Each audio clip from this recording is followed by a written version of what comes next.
ज़िमनी इंतखाबात को लेकर बिहार से एमआईएम के खाते में जाता हुआ दिखाई दे रहा है। तो एमआईएम के कमरुल हुदा ने किशनगंज सीट से जीत दर्ज कर ली है। बिहार के किशनगंज से उन्हें जीत हासिल हुई है। आपको बता दें कि असेंबली इंतखाबात ज़िमनी यहां पर हुए थे, जिसके तहत आज किशनगंज की सीट बीजेपी माफ कीजिएगा एमआईएम के खाते में जाती हुई दिखाई दे रही है। तो एमआईएम के लिए एक बिहार से राहत की खबर है। तो वहीं अगर बात मालेगांव की करें तो मालेगांव से भी एमआईएम के लिए राहत की खबर है। मुफ्ती इस्माइल ने जीत दर्ज की है।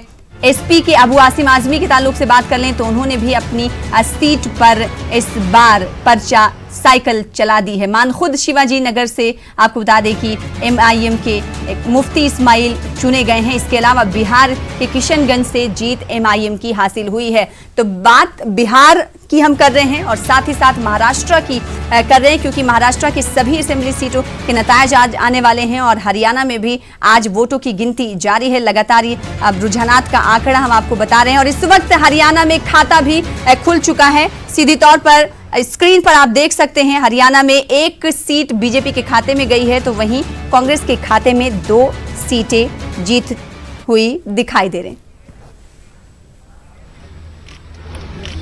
और करतारपुर मुआहदे की इस वक्त सीधी तौर पर तस्वीरें हम आपको दिखा रहे हैं। करतारपुर कॉरिडोर मुआहदे पर समझौता के ताल्लुक से इस वक्त सीधी तौर पर तस्वीरें आप देख पा रहे हैं।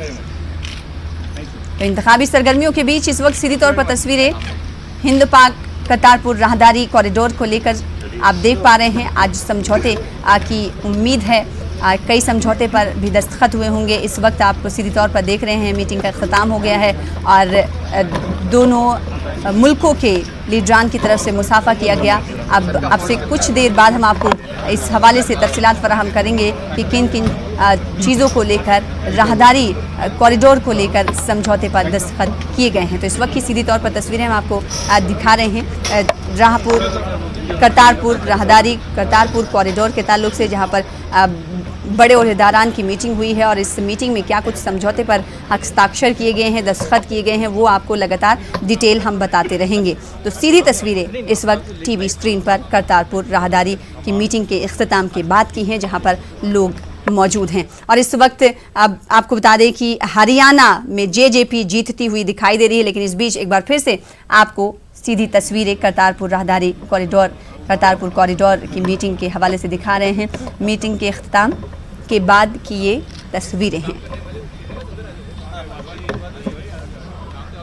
हाँ, तो कई मुआहदों पर दस्तखत हुए हैं। हालांकि किन किन मुआहदों पर आज इस मीटिंग में दस्तखत हुए हैं हम आपको लगातार अपडेट करते रहेंगे। पहले ये मीटिंग 23 अक्टूबर को होने वाली थी, लेकिन कुछ वजूहात की बिना पर ये मीटिंग कल कैंसिल कर दी। 23 अक्टूबर को कैंसिल कर दी गई, जिसके बाद 24 अक्टूबर का दिन मुकर्रर किया गया और अब ये मीटिंग इख्तिताम पजीर हो गई है। डेलीगेशंस को आप देख रहे हैं जो इस वक्त मौजूद हैं, टीवी स्क्रीन पर आप उन्हें देख सकते हैं। और इस मीटिंग में दोनों मुल्कों के दरमियान यानी हिंद पाक के दरमियान राहदारी कॉरिडोर करतारपुर कॉरिडोर को लेकर कई मुआहदे किए गए हैं। हालांकि मुआहदे क्या कुछ तय पाए गए हैं, कितने मुआहदों पर दस्तखत हुए हैं, ये हम आपको लगातार अपडेट फराहम करते रहेंगे।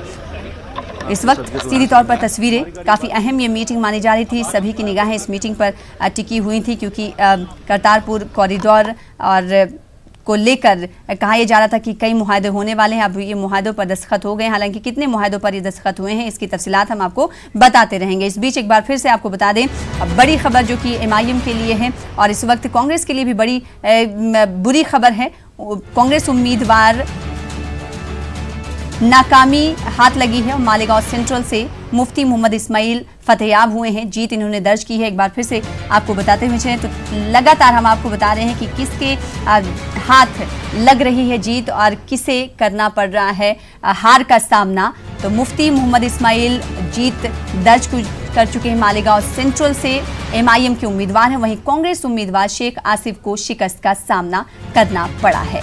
तो बात ये हो रही है महाराष्ट्र की, मालेगांव सेंट्रल की, जहां पर एमआईएम के लिए बड़ी खबर है। एमआईएम के उम्मीदवार मुफ्ती मोहम्मद इस्माइल फतेहयाब हुए हैं। उन्होंने जीत दर्ज की है। एमआईएम का परचम बुलंद किया है, जबकि कांग्रेस उम्मीदवार को शिकस्त का सामना करना पड़ा है। इसके अलावा अगर मानखुर्द की बात करें, मानखुर्द शिवाजी नगर हलके से समाजवादी पार्टी को कामयाबी मिली है। अबू आसिम आजमी ने यहां पर जीत दर्ज की है। तो लगातार हार और जीत को लेकर आपको बड़ी खबर दे रहे हैं और लगातार न्यूज़ 18 उर्दू जिस तरीके से पहले से न्यूज़ 18 नेटवर्क अव्वल रहा है, आज भी हम अव्वलीन नतीजे आप तक पहुंचा रहे हैं और टैली भी अपने आंकड़े लगातार दुरुस्त आंकड़े, हम ये कह रहे हैं बार बार कि दुरुस्त आंकड़े टैली के जरिए आप हासिल कर सकते हैं। जो टैली बता रही वो कभी यानी इख्तिताम के आने तक उसमें चेंजेस तब्दीलियां नहीं आएंगी, यानी बिल्कुल सटीक इंतखाबात के हवाले से नताइज न्यूज़ 18 आपको बताता है। और इस बीच खबर हम आपको बता रहे हैं जीतने वाले उम्मीदवारों के ताल्लुक से। इस वक्त खबर ये है कि मालेगांव सेंट्रल से मुफ्ती मोहम्मद इस्माइल MIM के उम्मीदवार बनाए गए थे जिन्होंने जीत दर्ज कर ली है, जबकि कांग्रेस के उम्मीदवार को शिकस्त का सामना करना पड़ा है। वहीं मानखुर्द शिवाजी नगर हलके से